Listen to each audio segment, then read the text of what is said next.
What you gonna do? And I can't stop thinking about you. What you gonna do? What you gonna do?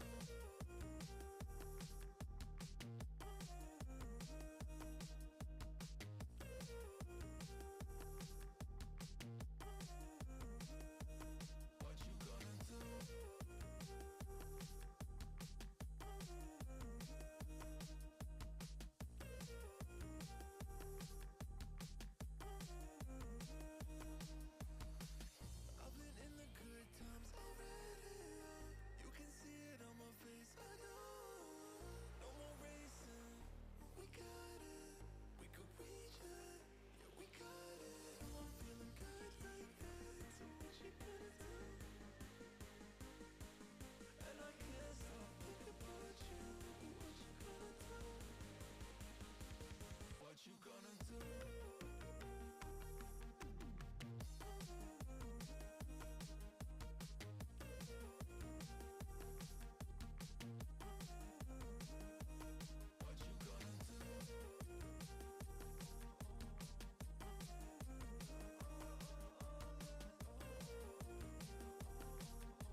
Welcome to this week's broadcast of Esports Tower Rumble in Overwatch, broadcasting from the Boise State Game Pants Esports Arena. We're in week 6 of the Overwatch 2 Rumble with the release of the Overwatch 2 beta last month, and the entire Rumble will take place in Overwatch 2. And this week our Rumble is expanded to 2 groups. Both will have a grand finals next week that are competing, and so we'll see who will get to those grand finals this week in the group stage. I'm your host, Jacob Jem Palmer. Joining me to call all the action is already Nerdy Rain. And Nerdy, we were talking just a little bit before the broadcast of just some of the differences between Overwatch and Overwatch 2 with the 5v5 and how it changes the whole pace of the game.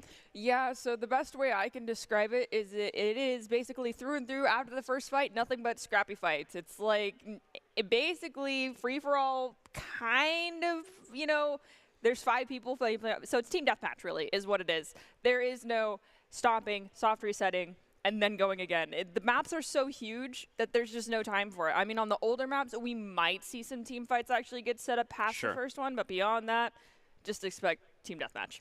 Well, it's sure going to test our players' endurance. And speaking about endurance and staying healthy, before we kick off everything, we have Brittany Michael, a registered dietitian nutritionist with Vitamin Shop, who's talking to us today about staying healthy during those long gaming sessions, some of those scrappy fights Nerdy was talking about. So we're very glad to have Brittany Michaels with us of Vitamin Shop. We will have her with us in the call as soon as we can. There we are. Hey, how you doing? Good, how are you? I'm doing great, thank you so much. So we've been talking just about, kind of these long gaming sessions gamers can have, especially with Overwatch 2. What are some of kind of the best meal replacements for gamers during a gaming session to help keep them energized? Absolutely. So I get this question a lot, and not just with gamers. So ready-to-drink options are probably the easiest way to get a meal in during a gaming session. So Orgain has both whey and vegan ready-to-drink options, and Redcon offers a Whole Foods ready-to-drink nutrition shake called MRE. Oh, and then gosh. we also have bars.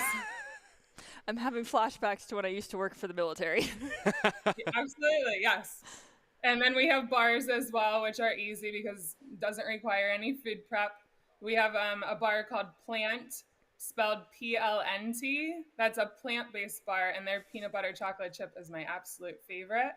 And Body Tech Elite is another bar that we carry that offers a whey with Whole Foods option. So I like that too. And Well, then, of course, for those that have a little bit of time to step away and mix like a powder into water, we also have Plant and the Body Tech Elite also have meal replacement powders that are a little bit more cost effective and almost as convenient. So it's interesting, you were mentioning kind of a lot of healthy and kind of vegan options in your product lineup, and that just kind of leads to the more general question of what tips can you give gamers to lead a healthy lifestyle while gaming? Absolutely. So I have 5 tips for leading a healthy lifestyle while gaming. So the first one is aiming for at least 150 minutes of moderate intensity activity a week. Adequate exercise improves cognitive function and memory, as well as strengthening muscles that commonly fatigue while gaming. So your lower back, your wrists, your shoulders.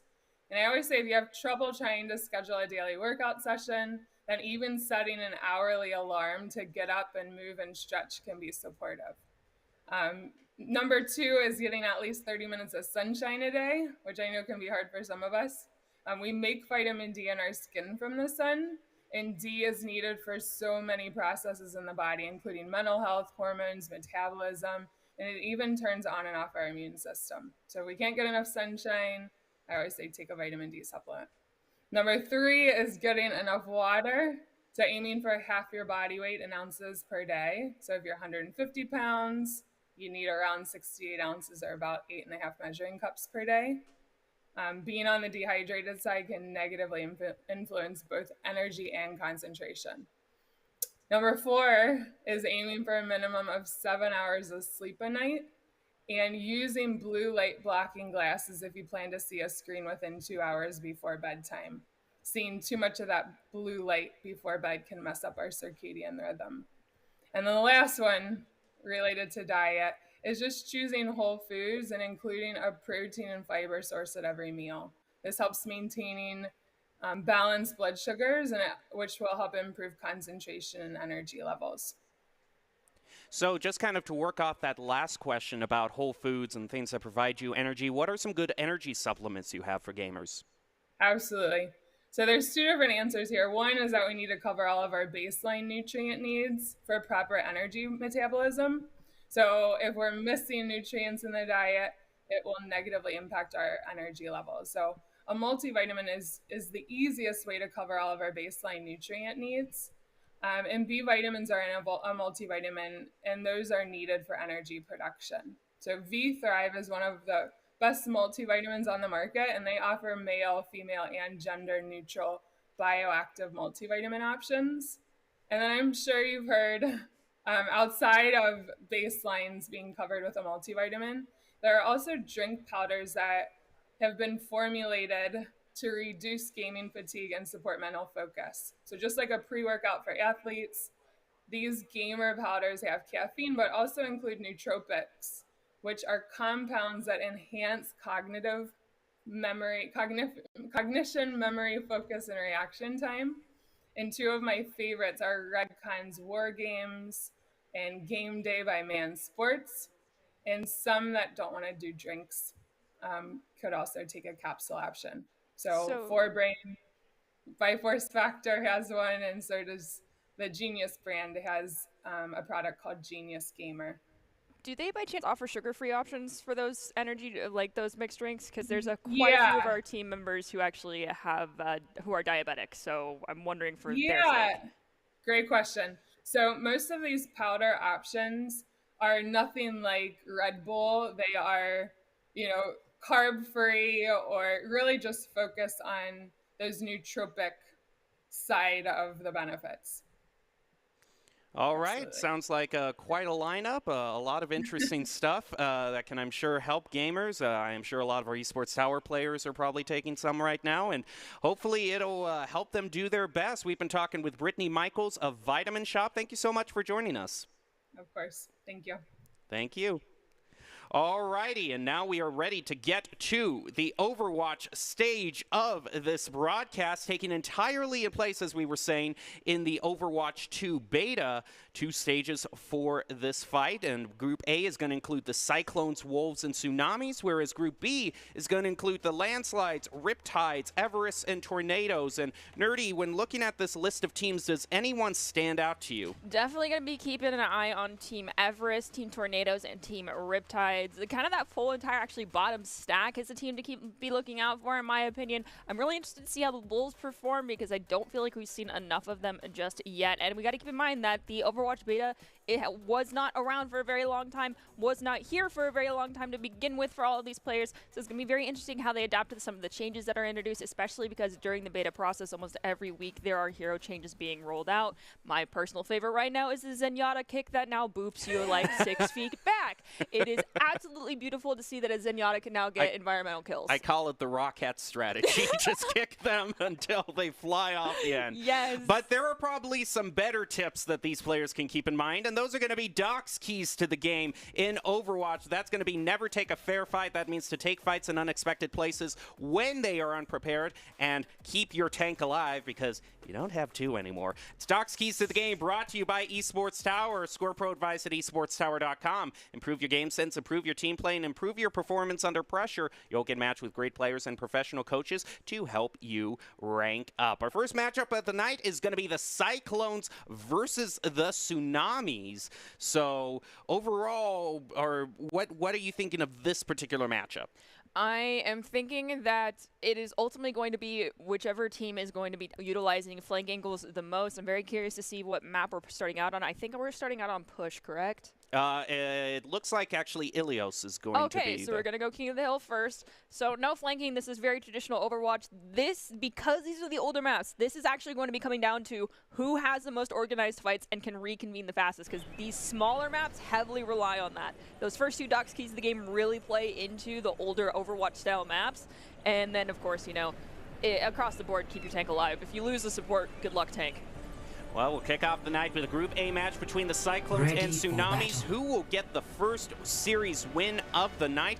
We'll find out. Speaking of the Cyclones, they've been experimenting with comps to try to find a thing that will work in a good way and get the team on the same page and playing at the same level. So hopefully they will find something that works out for them. Well, the thing is that, like with Overwatch 2, it feels like almost every composition can possibly work. Oh, yes, we can look at the Helios. Well, good luck if 4, anyone ends up in that, because we do have a 2, Winston who's going to be, 1. well, sorry, a Round Roadhog who's going to be 1. looking for those Capture boosts. the objective. Almost every single composition can possibly work. It's just a matter of making sure that you have a support that can synergize with your tank and having a support that can synergize with your DPS. If all of you can synergize, that's even better, but that's not a requirement anymore in a 5v5 style. All right, as we're ready to head in, the Tsunamis are going to be on the left, Cyclones on the right. Tsunamis first to get to the point and trying to pep some damage onto the Roadhog via the Echo in midair, but the Hog is staying alive. I don't know really if you can land a hook quite in midair. That would be quite a showy play, but for right now, it's just going to be some presence that gives the Tsunamis the point first. So the thing that's really scary about Roadhogs right now is the amount of survivability that they have, and Mercy, please try not to do that again. Unless they land an anti and then everyone focuses on Roadhog, the odds of them dying are very slim. We did finally see them go down, but you're 100% right. They survived for so long. And we do see C-Squared and Shai Pengi are going to swap over to Lucio Moira. I'm not sure. Yeah, we're switching over to the Wrecking Ball as well for the Cyclones. So this is a heavy dive comp, and this is going to basically be, you know, Wrecking Ball and Lucio are going to be able to go in together because Lucio is such a heavy carry hero right now. And then Reaper can just do whatever the heck he wants. Moira, the whole goal is to just stay out of danger. Yeah, that also kind of goes for the Reaper too, because you're not going to be able to fight this Echo as far up as she is in the air with those shotguns. And just look at this poor Wrecking Ball getting damage peppered onto him. Now in a small room like this, that Reaper could do some damage, but right now this Winston's getting right in their face. It's going to focus so much damage, take out Barbecue, and force him back to spawn. Yeah, I mean, when you have Ethan on that Ana, that's so much sustain for a Winston, and then Tracer, you know, you've got Recall, you know where the health packs are, you play around those, maybe you get a top off from Mercy, and Ethan really just has to play out of major damage areas, and that's the huge advantage of being an Ana, is that you're out of fight so far back doing healing, that if someone comes after you, they're also out of the fight. If 2 people come after you, well, that's a very bad decision for the enemy team to put 2 people on you when the fight is completely across the map. Well, we see a swap over from the Cyclones, going to be going over to the Ryan off the Wrecking Ball. And it's going to stick the pulse bomb. That is filthy right there. It's going to get answered back, and they're going to trade 4v4. Right now, there goes the copy. It's going to allow a Shatter to be brought out, taking out Barbecue. And on the point, Tsunamis still look like they might be holding, but Cyclones are putting quite a fight on it. Dragon is just jumping all over the place, trying to pressure all 3 members of the Cyclones off the point, and they're already up to 90%. So one of the things to keep in mind is that, you know, on these older Overwatch maps, it still pertains to your hero's kit and ability, plays into its ability to actually be vital and usable on that map. Reinhardt is not normally a tank you would see here unless you were playing Reinhardt Winston, and that's double main tank, and that's not something that's even possible anymore in Overwatch 2. So you don't want to be pulling out Ryan here, and you don't want to really be pulling out Ryan on Watchpoint Gibraltar either. It's just, the synergy on the map with the kit does not work out. We'll have to see if this Ryan tells me otherwise. I mean, they can lock it down here, but playing Ryan into that dive, ooh, good luck. Well, that Echo's trying to get away, is going to be able to escape as the Tsunamis reset. Tsunamis also not necessarily going to have too much. The Pulse Bomb is going to be online for them, but they got to be cognizant about where the Shatter is here, because that was going to stop them in their tracks. I totally get what you're saying, but if Ana plays high ground, no one else should really get shattered. Maybe Dragon Shadow might, but you've got an Ana who's going to throw a nade on you at that very moment. So that goes to playing into how is this Ryan really going to get value into this comp and on this map. And he's already been slept. Yep, it's more of a question of, you know, oh, there's the pulse. Make sure you're using that high ground to your advantage and don't give him the opportunity where the Shatter can be good. Already, there goes the Death Blossom. It's going to just be a trade back and forth, but Echo and Dark both picking up one to put them up in this overall fight. Cyclones is really trying to pressure this Ana here, who's staying alive. It's actually going to take out Barbecue. All the supports cry for joy because that was a hero play.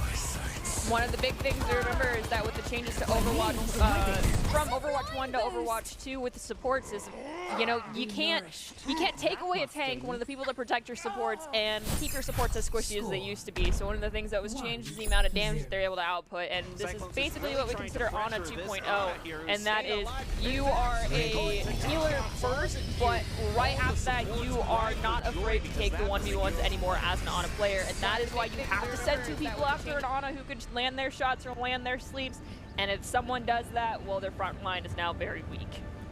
Tsunamis go up 1-0.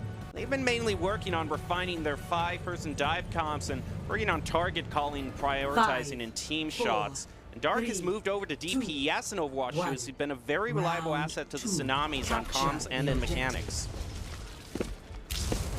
Having someone who is capable of moving over from one role to the next, and this definitely is something you've seen on the Broncos as well, having Plato go from DPS to take it back to DPS, is that it affects how the comms and how they think about the game as a whole, and that game knowledge is huge. The ability to play multiple roles and be good at it or dedicate the time to get good at it, it's a skill that I feel like every Overwatch player should have.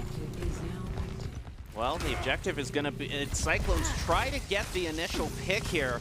That is trying to pepper some damage onto this Echo here. They move in, almost capturing it, and just managed to get the tick on it, but Dragon Shadow is back with a vengeance, eliminating Bad. Now it's going to be a fight between him and the Rhine here on point. Trying to push them off the edge, and it's just a miss. So that goes back to one of those really old docs keys to the game: win the fight, then win the point, because this has been a very, very struggled maintain on that point. Yes, you got 16%, but at what cost? Look at how much ult charge the Tsunamis have right now by playing that slower and surrounding and conquering the point versus the Cyclones, whereas really the only person that got a lot of value was the Reinhardt, but how is that Shatter going to work with no one's playing low ground?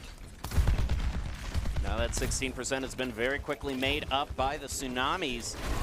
Dark has this pulse bomb online with as cheeky as he was last time. I have to wonder, where is he hiding right now? Is he gonna try? There he is. He's kind of in the center. We'll see how that works out. We also have the nano boost online for Ethan there.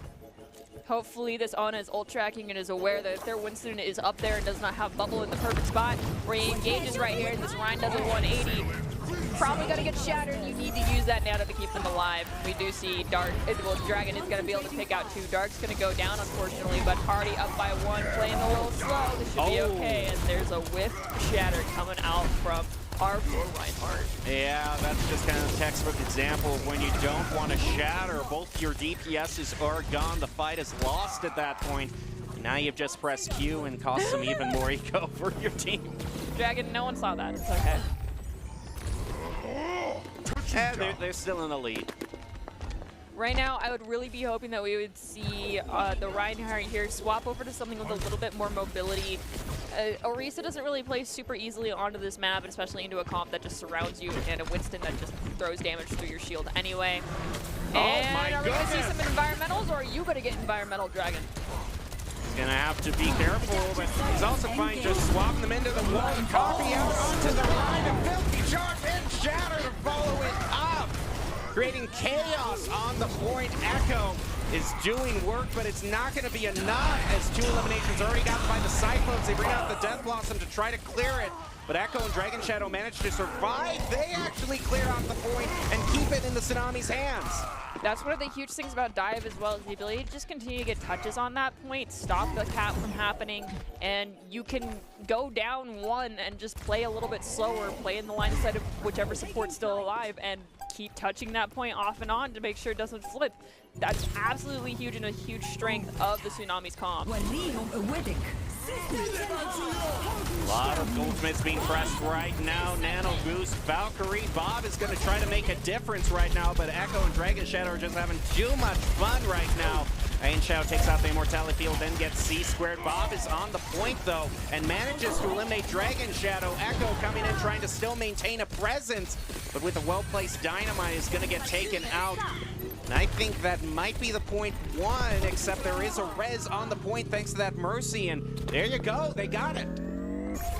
Shai Penguin, I commend you, but as the Lucio, honestly, you go in and you go out and you play through those windows, because you just need to get 1 pixel on the point to stop that timer from completely converting. And maintaining that first stall is huge. It comes with time. I totally understand it's difficult to pull off. Well, overall, the Tsunamis are going to go up to, it looks like the match points. I think these are best of threes in the group stage. We're just have to find out. I do know that the next stage for sure is going to be Midtown. So we still aren't moving toward push. You'll have to wait for that. I know, but I want my push.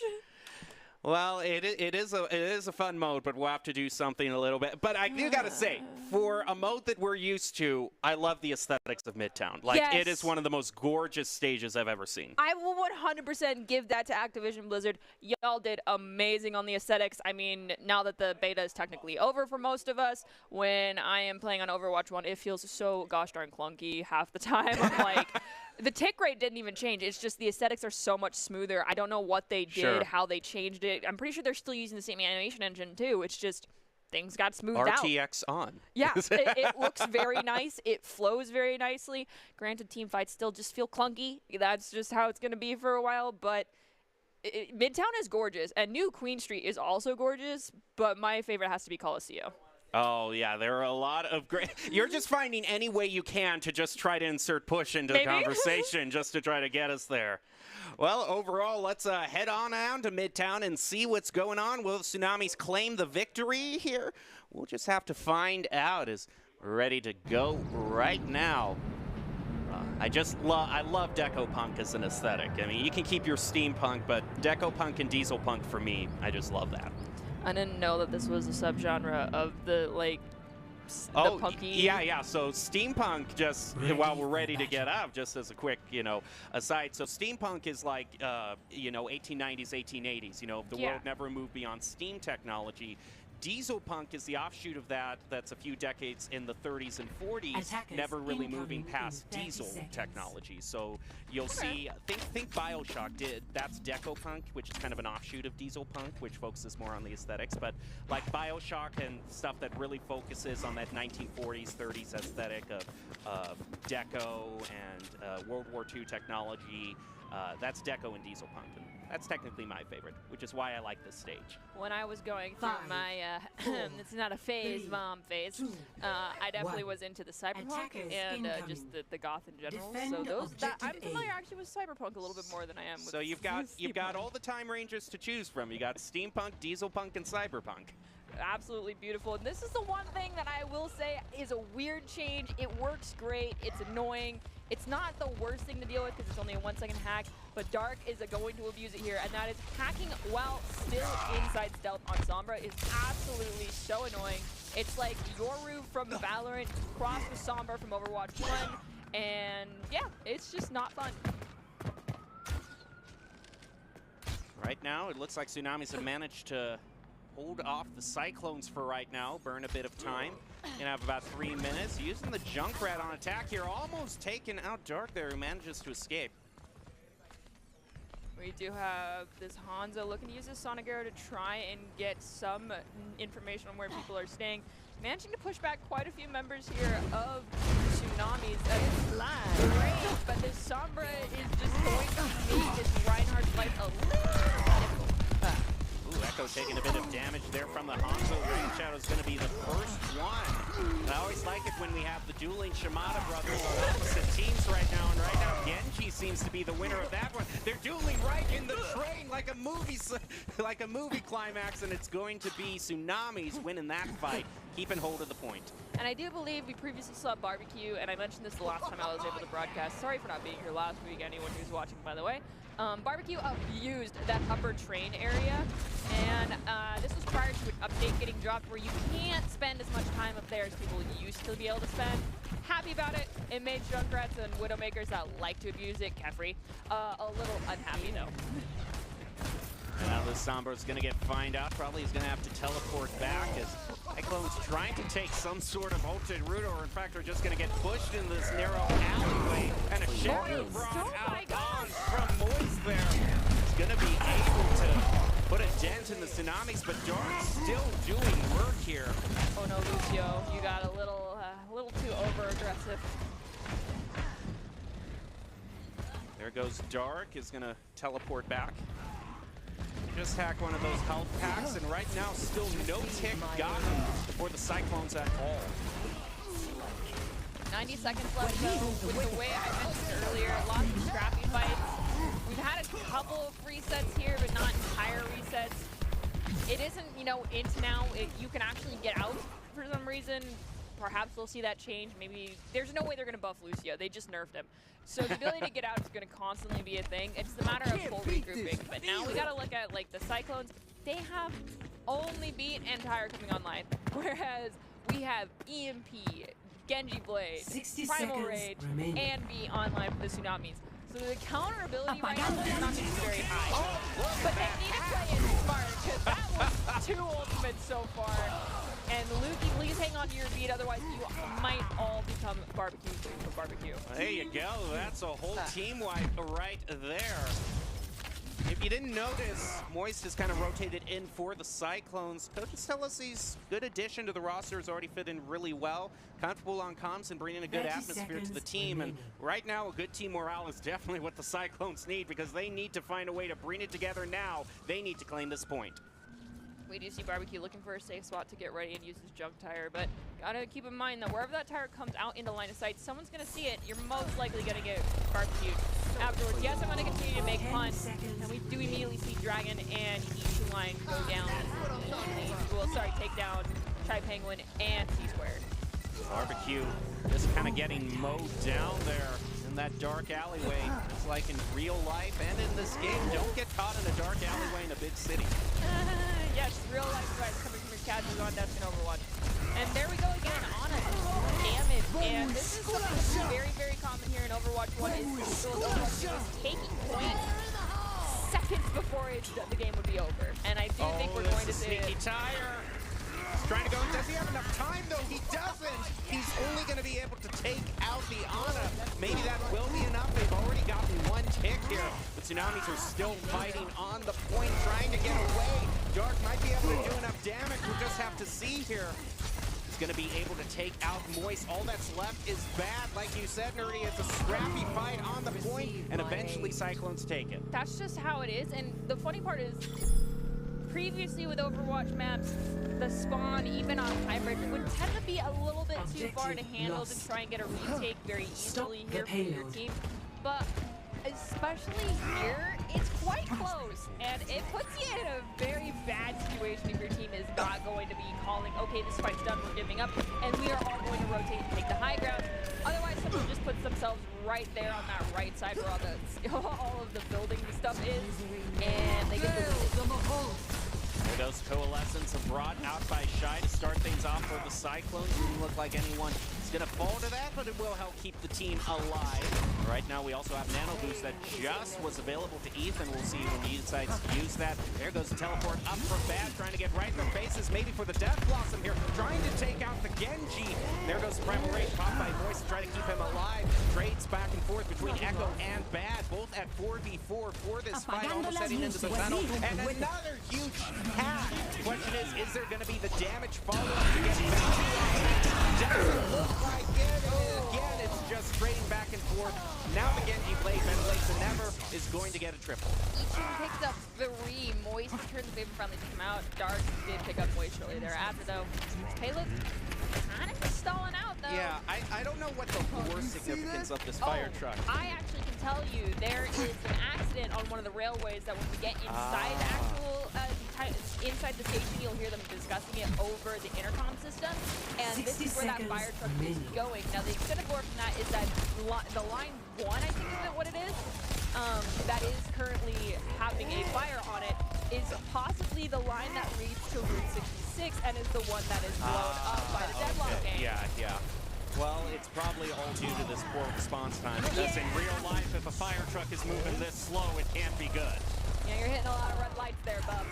There goes Dark and Dragon Shadow. This putting up a huge red light to the Cyclones, saying you are not going to move any farther here. They're going to keep that fire truck stalled under that bridge.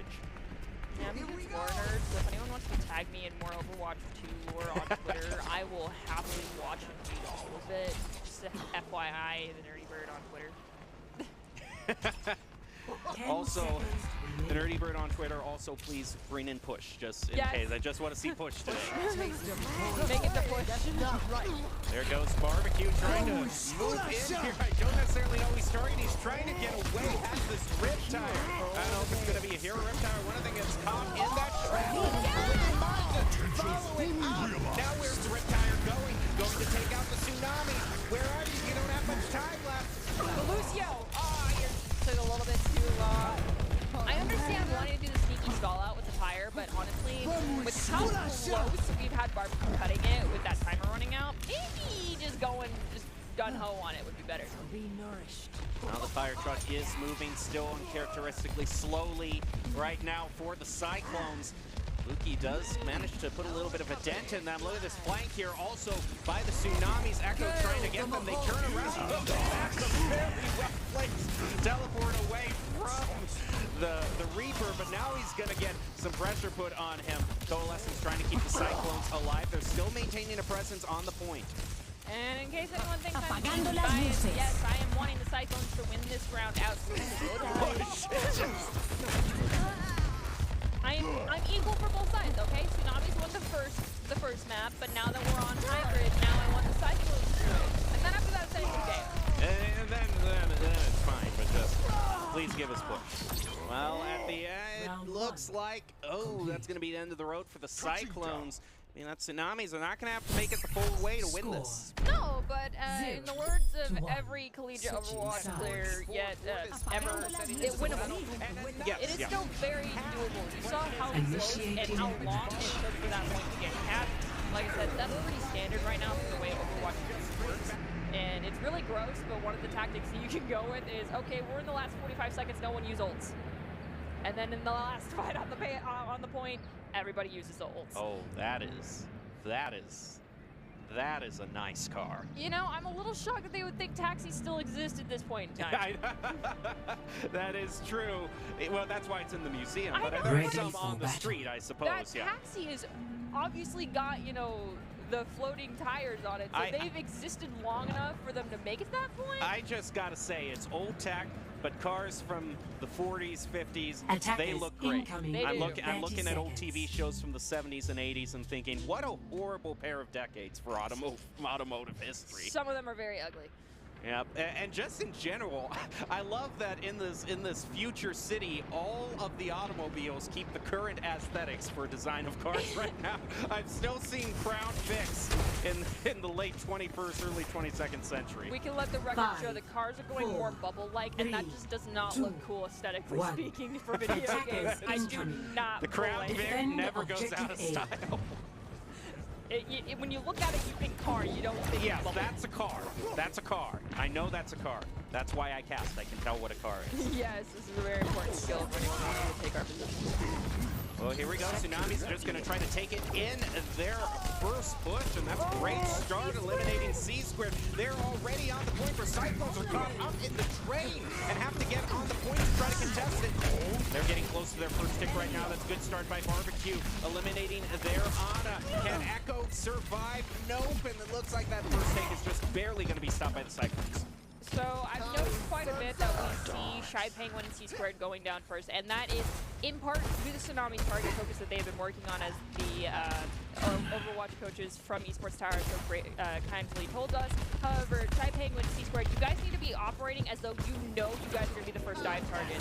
And because staying alive is one of the biggest assets you can give, and you're also taking attention away, and attention is another resource you are taking from the enemy team. Focus on that as we go to these next couple fights. I really hope someone is listening. Go halfway. This Echo's still doing a lot of damage in the air.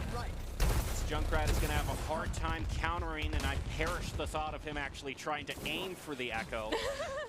It's doable. It is doable, and there's no better feeling as a Junkrat than when you know that your college trigonometry class is paid off. I have seen some Junkrats, I'm not even kidding, on Temple of Anubis, I'll say, hey, they have a Pharah, we don't have how can we have a junk? And I've had a junk go, watch this, does a double jump with both of his landmines, gets in the air and takes out the far end. I'm like, what did I just witness? So it's doable. It's Junk's equivalent of the 360 no-scope. Yeah, yeah, and it's horrifying, the fact that Junkrat have figured out this tech. So I wouldn't put it past Barbecue to have figured it out or figured it out during this game. Just in terms of lore consistency, also, I also like that the Cyclones have got the whole jump hog duo here. We'll see how they can do with that defensively. The Tsunamis move on to the point again. Echo starts it off with the pick on the Barbecue. So that's not going to be available for a little while. The beat goes down, and there's a copy brought out onto the Hog.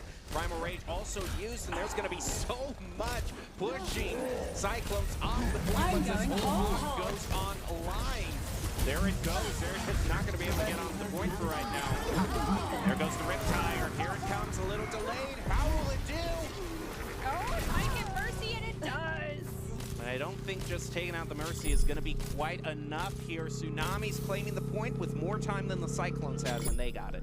Yeah, you got to keep in mind that Mercy is not the primary source of healing. Even with the minor changes that have been made to her, it's still always going to be the Ana, the Mercy-Ana combo. If you're out healing your Ana, something's a little wrong. Alrighty, here we go. Don't even have to make it to the checkpoint. All they have to do. I'm concerned as to where the Cyclones chose to set up for this fight. See you later. And the reason being, Remember when I said everyone sets up over by the construction equipment and just puts themselves out in a bad spot? That's exactly kind of what they just did. They did not call the dead fight soon enough, so they were all caught out on the low ground before the fight even started, and that is easy pickings for the enemy team.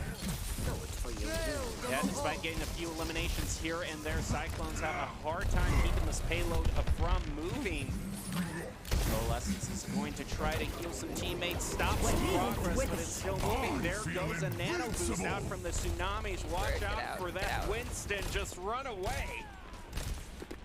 And that goes back to playing into the anticipate. You two are the first to die target. C-squared, Shaipangi.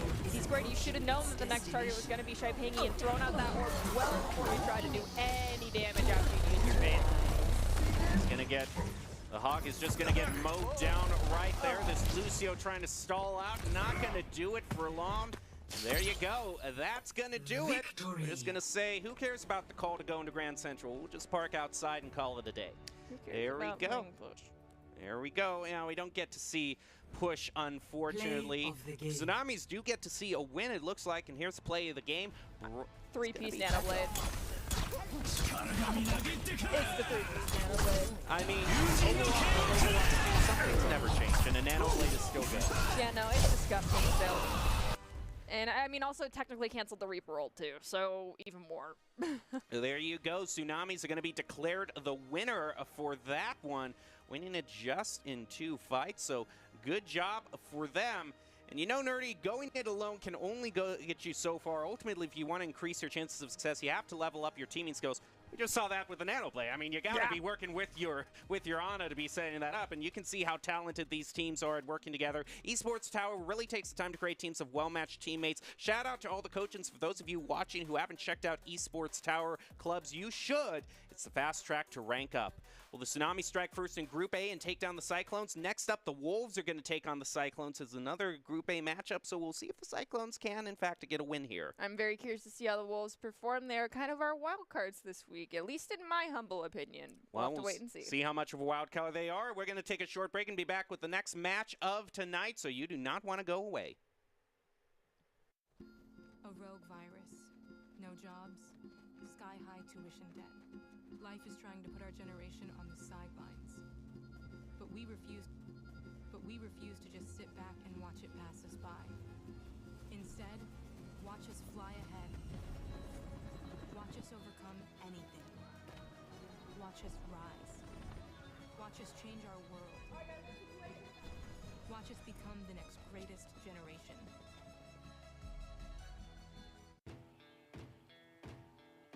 Growing up in Idaho, we have certain rules we live by. First rule, camouflage never goes out of style. And always buckle up. Seatbelts save lives. That's a rule we can all live by.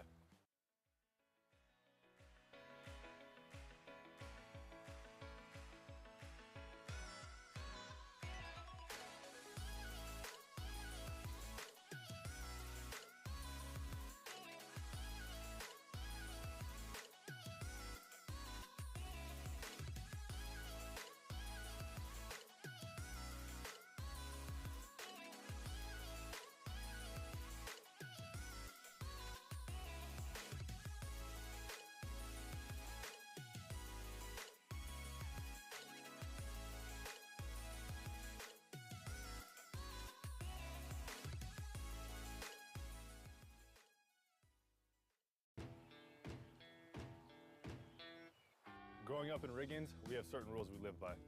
Look both ways before crossing the street. Fishing stories get better the more you tell them. Small town life makes your life anything but small. Never work alone when you go hunting. And always buckle up. Seatbelts save lives. That's a rule we can all live by.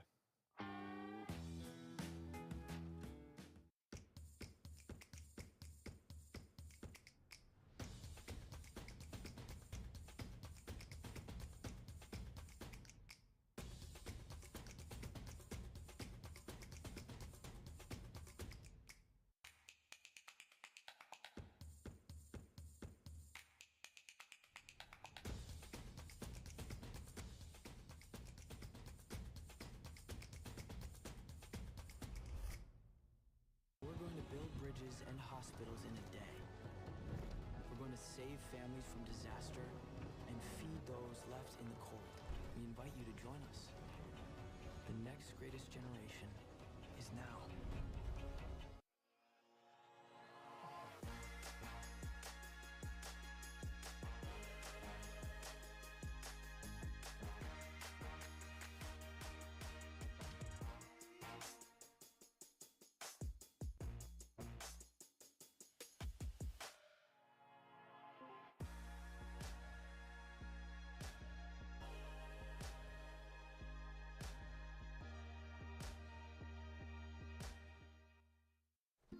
A rogue virus.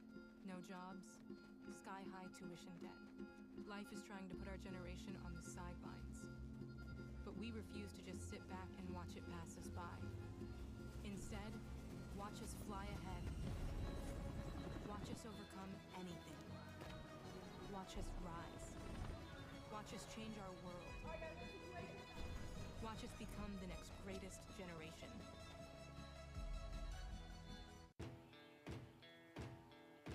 Growing up in Idaho, we have certain rules we live by. First rule, camouflage never goes out of style. And always buckle up. Seatbelts save lives. That's a rule we can all live by.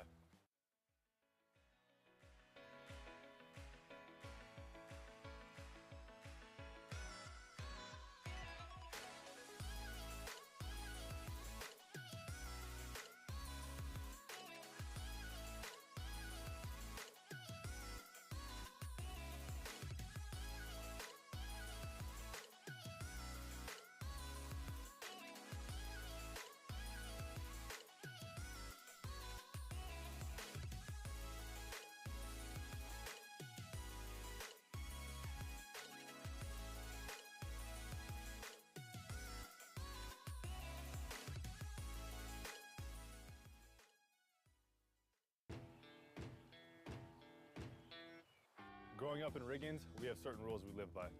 Look both ways before crossing the street. Fishing stories get better the more you tell them. Small town life makes your life anything but small. Never work alone when you go hunting. And always buckle up. Seatbelts save lives. That's a rule we can all live by.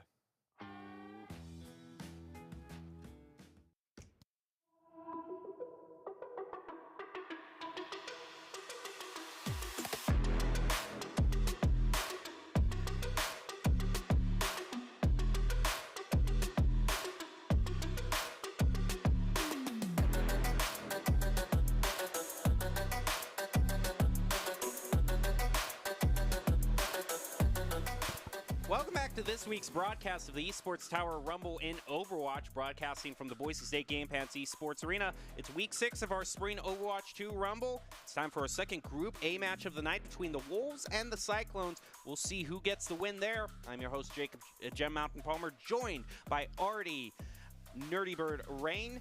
And before we get to the action, Artie, we actually want to take a moment to congratulate all of the Esports Tower Club members who have graduated from their clubs and been offered scholarships across the country. Over the last 3 months, Esports Tower Club members have received over $1.6 million in scholarship awards. These students have not only worked hard in their in-game play, but worked hard academically and have earned these scholarship opportunities. We could not be more excited and proud to see all the opportunities they're getting. I cannot stress the importance of the academic aspects, guys. Yeah. It's very, very important. Even when you get to college, it's not, oh, I can play esports and not worry about my grades. Right. They're important. Yeah, they definitely are. And I gotta say, I was talking to Doc last week when we were doing Overwatch 2, and he was talking about just kind of the careers of these players and just kind of what an advantage also it is not only to play the Overwatch 2 beta this early, but to get the coaching of it as well and just start to get that experience to build them forward.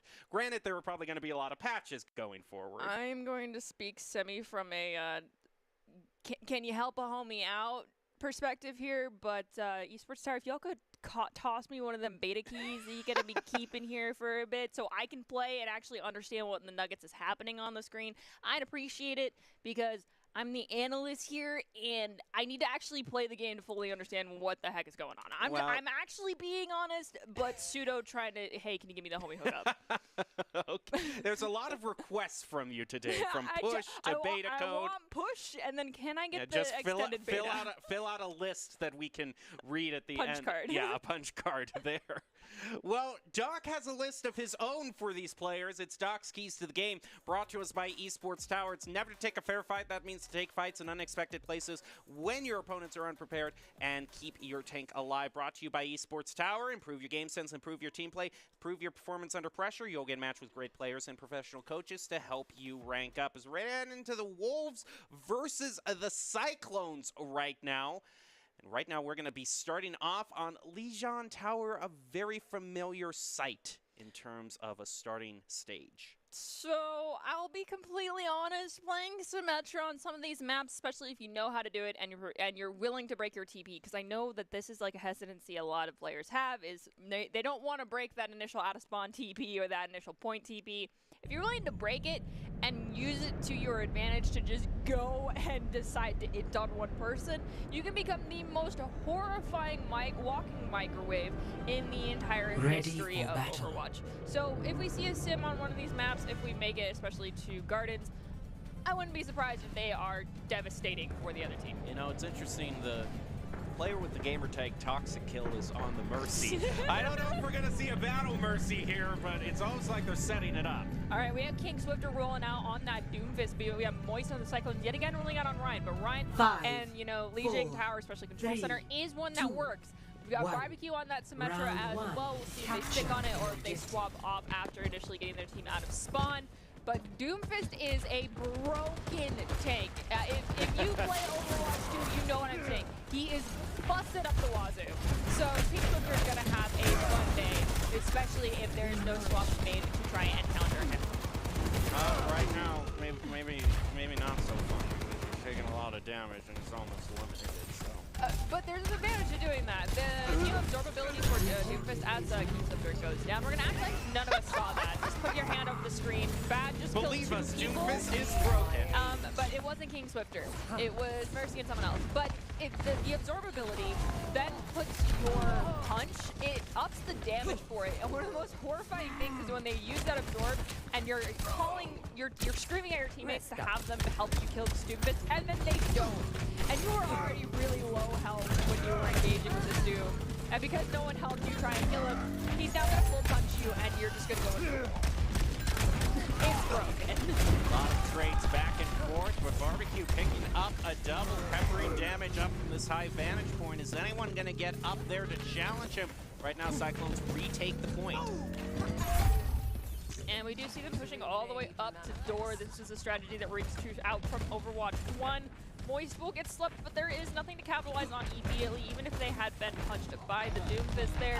The odds of them surviving were quite high. T-Squared almost has their ult. We got Bad with that ultimate online as well. I'm hoping that Bad waits until they come through and they pick direction, either going left or going into White Room, and then throws some dragons on them as they are all in a conga line or clumped up like little penguins huddling for warmth.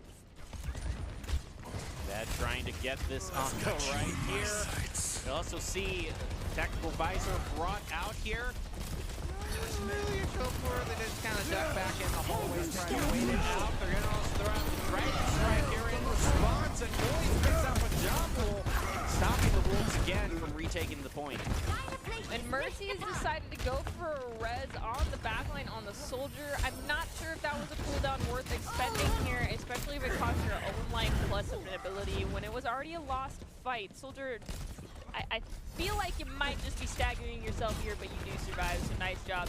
The big dream, you had a dream and you survived. Barbecue might take that one away immediately. Riptire now looking for the Riots, just kind of keeping them in their own spawn right now. He goes for the flank route. He's not going to be able. Muffler just has to take it out, but they got to get to the point right now. They only have 5 percentage points left. And unfortunately for the side of the Wolves, Team Swifter has swapped to the Reinhardt and left his entire backside open for a Shatter easy pick-in to win the fight, then take the point. You're at 99%. It's not that big of a deal. So now we have the Rhine-on-Rhine fight right now for the point, but that is going to help eliminate King Swiffer there. Now it's just one more point that needs to be taken, and the Cyclones will have this point. And the Big Dream has a Big Dream. He's hanging on to it. Almost has the Hack Visor online finds 10 more percent to go. That Moira is easy pickings, but the Big Dream looks like C-Squared said it's time to wake up, sweetheart, and set them back to the spawn. And there goes Ana as well, trying to hop around and stay alive from Barbecue's relentless bombs here. Does anybody want some barbecue? Yeah, I don't know. We'll have to see. Oh, look at Keen Swiffer. He has the Shatter, but just didn't have time to use it. And there goes Tactical Visor as well. Big Dream has the dream, but it's turning into a nightmare right now. And of course, there we go. The Moira breaks. There is a There is definitely one happening that's going to help the Cyclones stay alive and get the objective. You cannot escape It's going to be the first one taken by the Cyclones. All right, we've got a quick couple of seconds. What map do you think is going to be next? You've got two to choose from. I'm going to answer that question with a question, because one of the possible stages we might see is what is known as Night Market. In fact, it is going to be Night Market, but the question I have to ask you is, Doc wasn't able to give me an answer last week, is it still technically called Night Market? Because is this Sunrise Market now? It should not be Night Market, but I'm pretty sure when the doors, I'm pretty sure it is still called Night Market, but I'm 100% with you. It should not be. I think the name is going to be adjusted to just be Market. Okay. When the that official release comes out. That is low-key hilarious, I gotta say. But yeah, it's time, if there is a plan to add, like, you know, an Overwatch 2.5 where we then swap all the daytime and nighttime maps again and let everyone be exposed to all of the orange of the world, let's take out the daytime and nighttime references to every map in the game. Right now, Big Dream doesn't care what time of day it is. He just wants to get to the point. Is going to eliminate C-Square to start it out, but Bad is fighting back, putting it overall to a 4v4 control point, unlocking in just 3 seconds. Monclover putting the Wolves into a slight advantage again. Right now, Bad still fighting on point. And apologies, Big Dream, especially if you have this rerunning. Just know that if there's a pun that can be made, we're going to make it. We've already gone too far down this road to stop. This rabbit hole goes deep, and we're not even halfway down yet. Goes Avian, kind of finishing things off. Onto the point, and now Wolves are going to be the first one to take it. And we do have Copy almost online. Shattered coming up, Amplification Matrix as well. That skin, that is the most horrifying. Yeah, the ragdoll, it's nightmare fuel, especially for me, because like Raggedy Anns are Uncanny Valley up the wazoo for me. So that one is just very uncomfortable. It's like Stitch, but it's like, yeah. Oh my goodness, that's a long, what a long charge there. He gets knocked up into the air. To the wall. Oh, King Swiffer, you are going in hard, and this fight I think is pretty much done. It's done, and still more good news for the Wolves. They're going to go past at least probably 45%. All right, so the question is now, is King Swiffer tracking Moist's ult? Because one of the best things you can be doing, especially on main tank, is keeping track of the other main tank's ultimate and anticipating when they're going to use it, because last time, one of you kind of just, you know, shifted past the other Reinhardt, and the other Reinhardt was like, okay, I'm going to shatter your entire team now. So let's see if that happens again, or if they actually start anticipating each other's ults, because that is top level game, Reinhardt players getting each other's heads and being ready for it. There goes the copy from Barbecue onto Junkrat, but it's going to get quickly negated by the true Junkrat right now is fighting. Right now, Moist just getting really more telefield, trying to make their way on. They need to find a way right now to do it. Moving very close to the point, helping with that that's a huge shot out of the back. But the follow-up's going to be stopped by the counter. Jarred. It's still enough for the Wolves to keep the Cyclones from getting to the point. Genji, you just popped ult at point blank range. Oh wait, no, it looks like you popped it. I think that might have just been deflecto and Moira was holding on to it. It's okay. That's going to be it. Wolves saying we are not going to be counted out of this match by any long time. We're going to play this 100-0. Wow. Barbecue looks to get it all the time. They got to be careful here unless someone else touches for their team. Someone else did. That is absolutely massive. Just ignoring the fight and going to point. Barbecue, you are the MVP of this match for sure. You did a great job. Will it be enough? He's getting focused down very hard right now by the Genji. He's not the only one on point though. Moira made it. C-squared is there, and that is huge. You can just install this with 2 people, but C-squared, you need to play around Rosie a little bit more. Trying to go back to the playground. At this point, it's just a trickle Adaptive in. circuits engaged. There goes a copy for Lucio. So there you go. Reverting Wolves are going to personality. drive this Echo online. to Gardens. At least there's no daytime or night question. Score. No, there isn't. So 1-1. no question that is going to really challenge my mental faculties right now. Right? The one that makes my ADHD go bonkers. It's like, it's daytime, but this is night market? This is night market. Well, you know, depending on your status in the world, it might be referred to night on the other side of the globe. Because it's always there you nighttime go. somewhere. There you go. We'll count that So one. it's nighttime somewhere market. And it does look like Moist is going to go with the Sigma. King is going to So this selfies. garden looks really pretty in daytime, I gotta say. This map and a couple others look great, but then there are some that's just like, this is way too orange. Please pick a different palette. That's coming from someone whose university colors are blue and orange. Yes. So if you're saying there's too much orange here, maybe you need to dial it back just a little bit. Let me start. This Echo's going to put a lot of damage down onto Moist. Stop the Cyclones from getting to the point yet again, just like they did on Market. They're going to get claim the point first. We've got Barbecue just trying to poke some damage here going into that Echo. It's going to be really come down to who can utilize natural cover better between Cassidy, Barbecue, Cassidy staying alive here, being able to cover damage onto the big Dream, and whose Mercy is focusing their damage and healing rotations at the right times, because damage boosting and healing at the right times is very important, because if you're doing it for no reason, then you need to rethink what you're doing. That's going to run in right here, and it's going to catch Avon off. Going to catch him unexpectedly, quickly heals back up, and now it's going to get the full Team Fury in his face. See, this is what I was talking about, is taking those off-angle flanks. Not quite something you typically do on G-Gen, in all honesty. You're pretty cut off from your team when you're choosing to. Bad did it, and Bad learned the hard way. You don't want to do it on the Well, I just guess, you know, simple mathematically going from 6v6 to 5v5, you're just not as likely to run into somebody when you're trying to flank. That is 100% true, but you got to keep in mind that if you're going to flank and you're alone, or you grab someone else with you, you are by default taking 20% of your team's fighting force away. That is true. And you got to do it at the right time so that you are kind of pinching into the enemy team.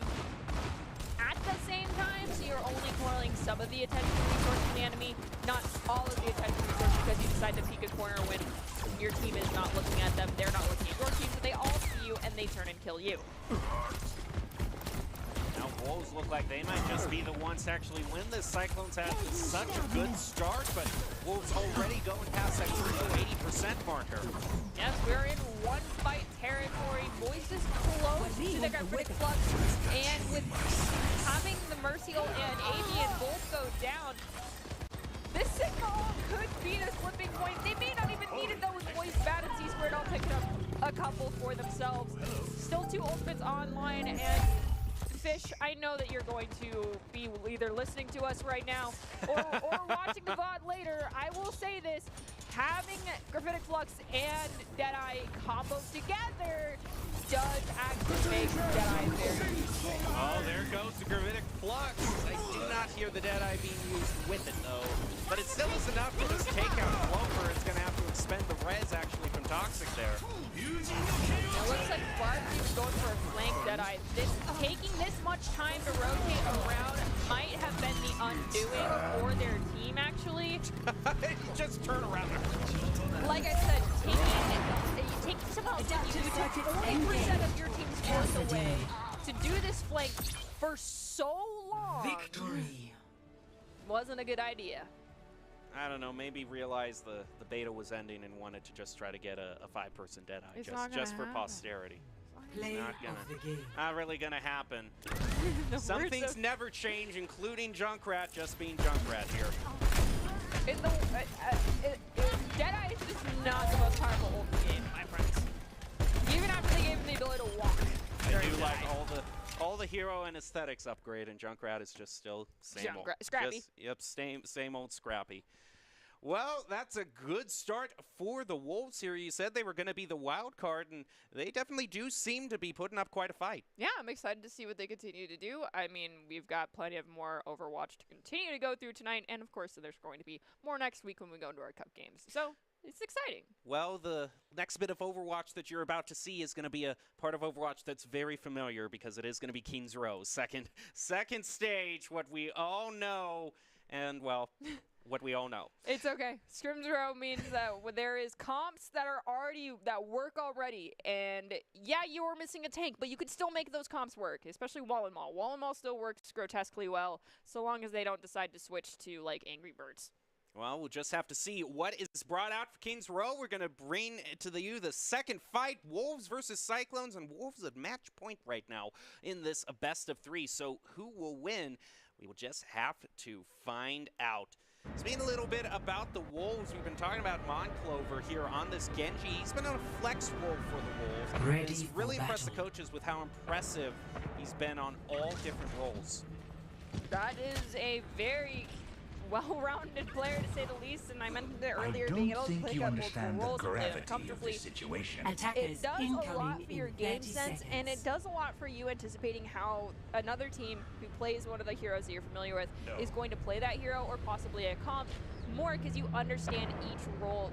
The depth at which you understand the roles plays into your counterplay quite a bit. So, way to be above and beyond Monclover and be one of the few players that is willing to actually play multiple roles. I personally only played 2, because unless you're going to give me Hanzo, 3, good luck on me doing anything on DPS. Well, talking about star Attackers DPSs on the Cyclone side, Defend Barbecue has actually recently moved over to the DPS role and has been learning a bunch of new heroes and has been a strong addition for the Cyclones. Really impressed the coaches with his quick learning. We'll see how that works out here. We head on to King's Row, still sticking on the Junkrat. Yeah, I was gonna say, for someone who supposedly is learning a bunch of new DPS, that It's been very comfortable with the Junkrat, which, hey, I'm not gonna, it's kind of emulating me in my gameplay, but Yeah, no judgment. If you got a hero that works, if it ain't broke, don't fix it. I get it. gonna get a thrown onto him and quickly taken out by Monclover. C-Squared, though, evening it up, eliminating King Swiffer. Right now, it's not really a successful hold for the Wolves. Cyclones look like they're gonna get at least 1 tick first fight. It is perfectly okay still here to give up 2 ticks and then re-engage. We did see that C-Squared drop the immortality to make sure that he stay alive. Hopefully we keep the Holy Chest alive long enough here. But there's no one touching left. There's another touch on point. We've got the amp going out, but the anti's too large. What you gotta keep in mind is you can't get anti in this game. It's way too deadly. Shy Pengy, you got a great pick, but it might be time to hit. That's going to be his undoing there. Rez also bringing the Cyclones up to full health so they can just fight again immediately. I'm looking at that payload marker right now. Do you see something? Yeah, I see a distinct lack of movement, even less than the very slow fire truck, which is saying something. Yeah, I see 4 people here. I'm wondering where our 5th is, because that should be the one over by the payload, but that 5th ain't even by the payload, so what is going on, Cyclones? There we go. Finally, I think Anna got a picture and was like, oh boy. Walked back. You actually do need someone on point. It's a little bit strange having to, well, a little bit forward right now in Overwatch 2. Having a support the payload, it's a little weird no matter what. Either you sacrifice a DPS or you sacrifice support. You can't put your tank on the payload. That's just never going to work out in your favor anymore. But it does look like they have realized their mistake, because being more than 2 corners in front of the payload, if you have a support there, is my rule of thumb of going too far. As they're moving further, they're just going to get the full speed that they can out of that payload with 3 people on it. Bad's the only one defending right now. Bad does have that ult online though, and if you can get them to the right angle, you should have backed up. It can work out heavily, but we have the Holy Chuck swapping over to the Roadhog here to take care of the big dream, turning them into pulled pork. Now we get into the 3rd and final stage. This is the genius of making Kings Row a daytime map, because if you miss the nighttime, at least this third of the map looks exactly the same. That's true. Maybe it was to give their after-decided a little bit of a break. Just a little bit of a, what do you want us to do? Open the roof over, This part of the stage already had a lot of orange. That's true. I mean, oh my goodness, here goes Genji. The inward. Oh no! Squared, I'm so sorry. Okay, the Holy Chuck made up for it, and you can see how far back the payload is right now. Something that's really important for these teams, for players to remember. This goes out to anyone who's playing Overwatch. Is time is a resource, and I understand that it feels like there is so much against you right now, but you don't have to trickle out that far back, and that's exactly what we saw here from the Wolves. They waited, they regrouped, they did lose C-squared in an unfortunate circumstance, but they got the manpower back up and slowly pushed back forward to reclaim space instead of rushing out everything. Yeah, we've seen a lot of great holds in this final part here on Kings Row, so it's Adaptive definitely circuits possible. engaged. Looks like a talent. It's gonna go right to the middle of the cycle. You just gotta do that. You just gotta answer the disrespect. I'll be completely honest, it is one of the most horrifying things in the world to see 3 Reinhardts on the field. I'm waiting for the day where when you're outside of arcade. Yeah, I'm waiting for the day where I see a Echo v Echo, like, both decide to copy the rides, and we see 4 rides on the field, and maybe actually realize maybe the copy is a little busted. Well, for now, right now, Big Dream is just going to be happy with Kyle Echo getting a triple. Instead of stopping the Wolves, this might be final part. The Wolves are going to have to be forced to trickle in here. Yes, I see the swap. I see you going over to that Torbjorn. I absolutely adore it. We've got the Lucio from C-squared. Unfortunately, not utilizing enough to make it a difficult target. Big Dream's going to find a couple. King Swiffer will. Holy Cup and Bad that's a taking good up strike. 1, 2. But yeah, that's we got another shatter coming online from the Holy Chuck. He's gonna get it better. Is it gonna be Swiffer? And Swiffer is very. Whoa, what are you doing, Holy Chuck? What are you doing, my friend? You can't just let that right Adaptive circuits engaged. There goes another copy. The Torbjorn gets hit by the sleep dart. He's gonna go have a dream. Although he was still on the point, so the payload still moved forward. Yeah. Score. Please don't ever just 0 leave a Reinhardt to 3. behind you. I Switching understand you're sides. trying to cut off the enemy heals, but that Yeah, also let we've the seen a other lot of Rhine great holds get in like this final 25% part. extra Initiating charge on their match. shatter. This is horrifying. There's 3 Reinhardts on the field in this moment, and it's like, who shattered? I just see barbecue was like, doesn't matter. 2 of them are gonna go away anyway. If there are 3 large hammers swinging all at the same time, one of them's bound to hit something. True. Well, at this point now, you were talking though about, it being a time game, and overall for the Wolves, they didn't do that bad a job. No, there was over 5 minutes on that clock Ready with for 0.3 battle. activated. Yeah, so getting them down to 221, it makes this a much better, like you said, winnable.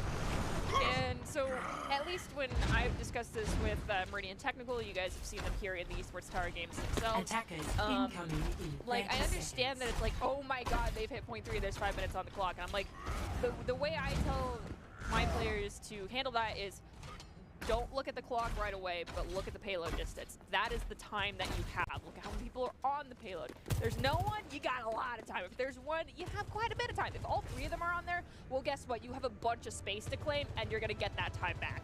5, 4, Here we go. Wolves are going to have 1. Attackers They're incoming. going to try their attack right Defend now. Going to have a objective pretty A. good attack here. We'll see how it works out, if they can take the point just in one. And we actually do see the Sojourn being brought online for the first time tonight. Oh, I absolutely love Sojourn. They did increase the projectile size for her ultimate on that railgun to make it easier to land some of those shots, and it can be absolutely deadly. It scares me because as someone who can't aim, it meant that I had an easier time landing shots with Sojourn, and so that means anyone who actually can aim is now one of the most horrifying players in the game. Oh, look at that. Speed of horrifying barbecue just gets mowed down right now instantly in terms of damage. Cyclone still maintaining control of the point. We do see that Ana is kind of in a default Ana spot on that high ground. Has the ability to rotate to get out of fire and get a lot of support onto their team. They land a fantastic nade, but it's not followed up on to take out the early touch just yet. Swiffer is going to go really low out of the shatter. Who's going to pop it first? It's not going to be King Swiffer, that's for sure. Here the nano boost being brought out by Havy, and then, oh my goodness, that Sojourn is horrifying nano boost. Yeah, and they didn't even have to use their ultimate, and the railgun being also a secondary ability that's just able to be, you know, used and charged at will. Also, very, very scary. That railgun is going to be online very soon here, and Bad has seen how good the Sojourn is working out and is going to try it out. Adaptive circuits There engaged. goes a copy. Jump grab. Yeah.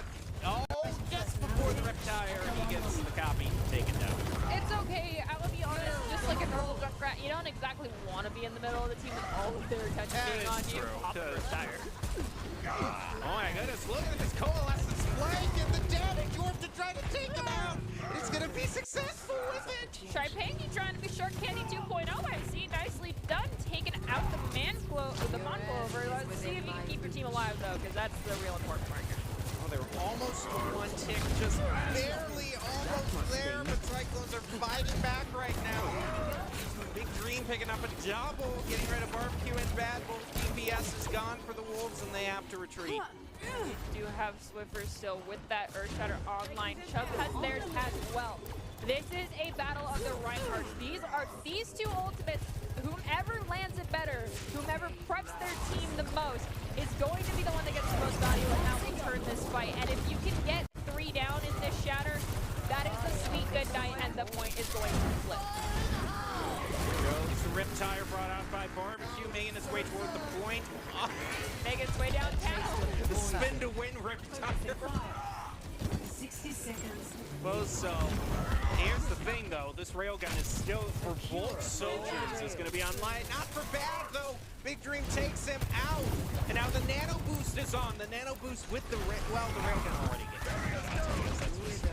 It's disgusting, though, okay? Let's just be real. Yeah, it's still disgusting. Okay, good going with Echo. I was more scared of it going on to Sojourn, not using their ult, just doing a bunch of damage, getting their railgun away. That was a fantastic shatter. And then using their ult afterwards. So we got a Moira copy coming out. Bad is going to use their ultimate, and the copy is forced. And there's, see, I'm telling ya, yeah, there you go. Absolutely disgusting. But I was afraid that they were going to nano the Sojourn and then let Sojourn go with their ult afterwards, and it's just at that point it is just a bloodbath. There is no surviving that. That is when you're like, let's back off. There's still a lot of time left for the Wolves, who are the ones, in fact, at match point here. Now ready for the defense here, Brandon. Throw out a few flank strikes around the corner.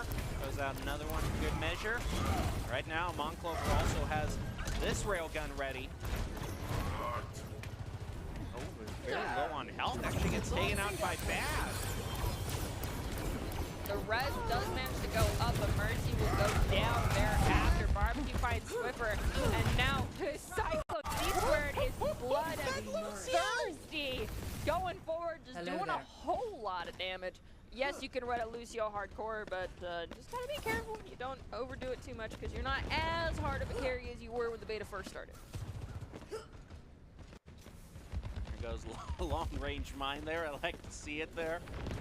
Another Riptire being brought up. He's going to go into a more secure location. Actually, CC Echo fly right past him. Maybe if you can time it right. Yeah, there it goes. He's going to eliminate Avian. That's already a great start for the Wolves. And there goes Monclover trying to land hits with this railgun here.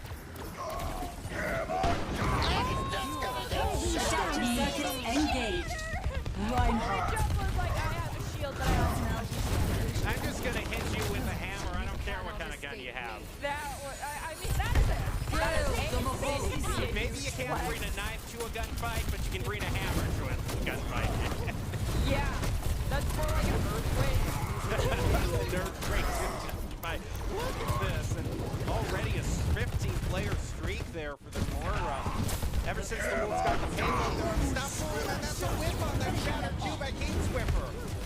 The follow-up B just to maintain take aggression now that they know that they keep slipping. Earthshatter is out of the pocket of the other team is huge. However, okay, so now the Wolves 100%, excuse me, no matter what, are not going to have as much time on the clock as the Cyclones.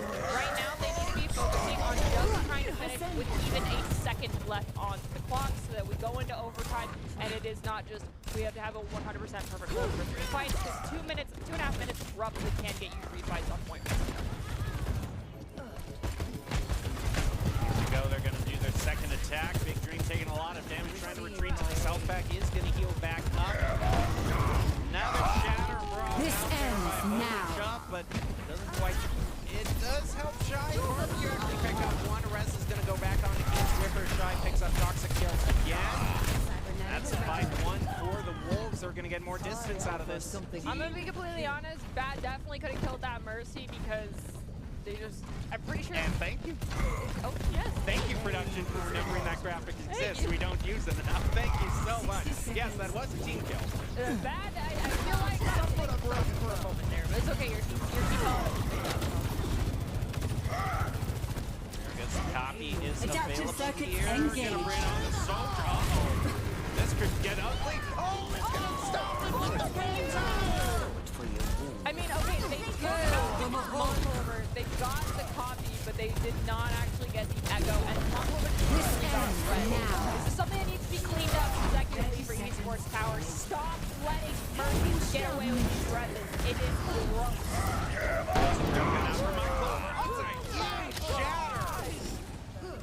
Okay, a Big Dream, yes, you got the 3-piece there, but really, that was King Swiffer. Shy Pangy actually decided to reset there. Smart move, Shy Pangy. Do they have enough time? With Wrecking Ball Yeah, I think they can get there. but Wrecking Ball can't be slowed down anymore. Yes, they've made it. They're anti, they're low, but they can spin the win for a moment. Lucio, you need to be wall riding like you are Red Shell right now, and getting to that payload. You should not have been taking that time to back off at that corner. Bad to get another touch. We might see a follow-up here from Barbecue. Holy Chub can't make it in time, but that was a pretty gosh darn close fight.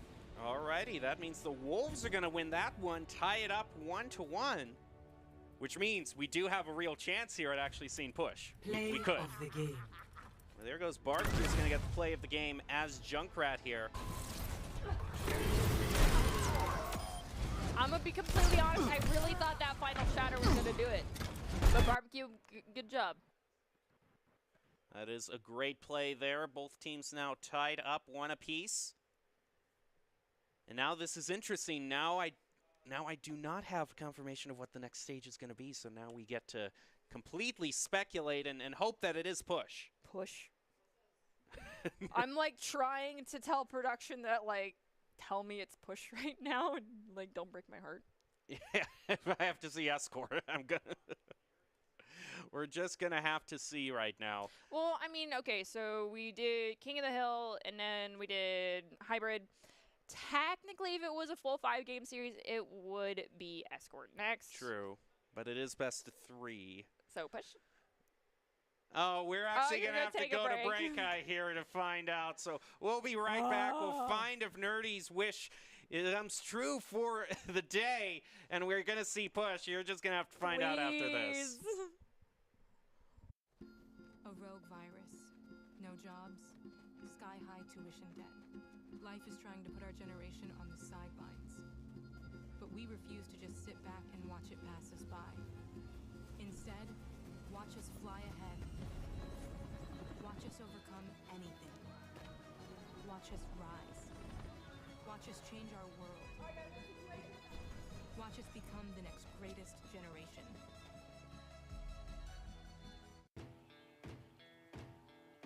Growing up in Idaho, we have certain rules we live by. First rule, camouflage never goes out of style. And always buckle up. Seatbelts save lives. That's a rule we can all live by.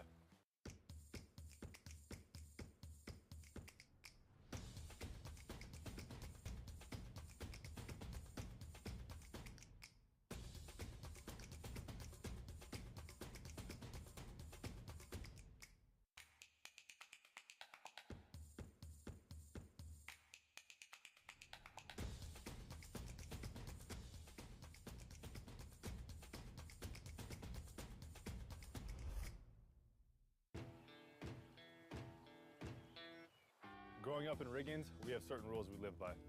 Look both ways before crossing the street. Fishing stories get better the more you tell them. Small town life makes your life anything but small. Never work alone when you go hunting. And always buckle up. Seatbelts save lives. That's a rule we can all live by.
We're going to build bridges and hospitals in a day.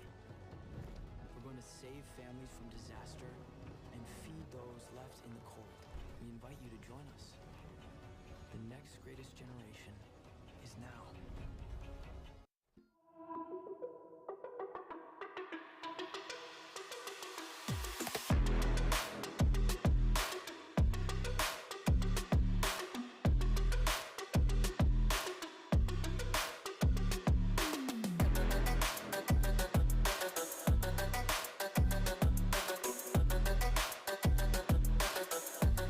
Welcome back to this week's broadcast of Esports Tower Rumble in Valorant. While we were gone, the final match took place between the Wolves and the Cyclones. It looks like the Wolves are the ones that are going to win that one, so that will be that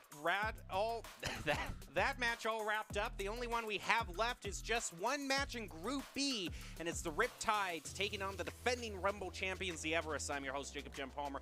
Joining me to call all of the action is Artie Nerdy Rain, and now this is going to be a great match to close out the night because we got the most top definitely. teams going. Yes, I'm very excited to see how this goes. I'm excited to watch Diamond Dog coming in on the main tank here.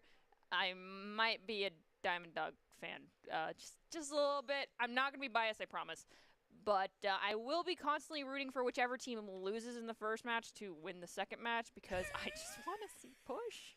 I don't know. We might. Can we just make that second map from here on out, guys, at Esports Tower? Please. Well, we'll have to see. If that's not, when we do the spice Nerdy's stage. wish list. Let's take a look at Doc's wish list of sorts. It's his keys to the game that we're going to get to before this match. And they're presented by esportstower.com. And Overwatch, the keys to the game are never to take a fair fight. That means to take fights in unexpected places when your opponent's unprepared and keep that one tank you have alive. Brought to you by Esports Tower. Once again, score pro advice at esportstower.com. Improve your game sense, improve your team play, and improve your performance under pressure. You'll get matched with great players and professional coaches to help you rank up. Like I said, this is the Everest versus the Riptides, two of the top teams going on. And you were talking about Diamond Dog, who is a player for the Everest, a very capable tank in her own right. Oh, yeah, she's definitely a hardcore Winston and Reinhardt player to reckon with. I have not been able to see her too much on the Doomfist. I would love to see her pull that out tonight if possible. However, I will also admit when it comes to the tank lineup currently, even though I am historically a diva main, I absolutely adore Orisa. So if we see Orisa via Orisa and I don't get pushed tonight, I'll be satisfied with that because we have yet to see Orisa get pulled out at all this evening. Well, now it's time for our final match of the night in Group B with the Everest taking on the defending Rumble champions of the Riptides. And the Everest have a roster that lives up to their name. I mean, they have a roster that's 10 players, which means they can have in-house scrims on Overwatch, too. They can do anything almost.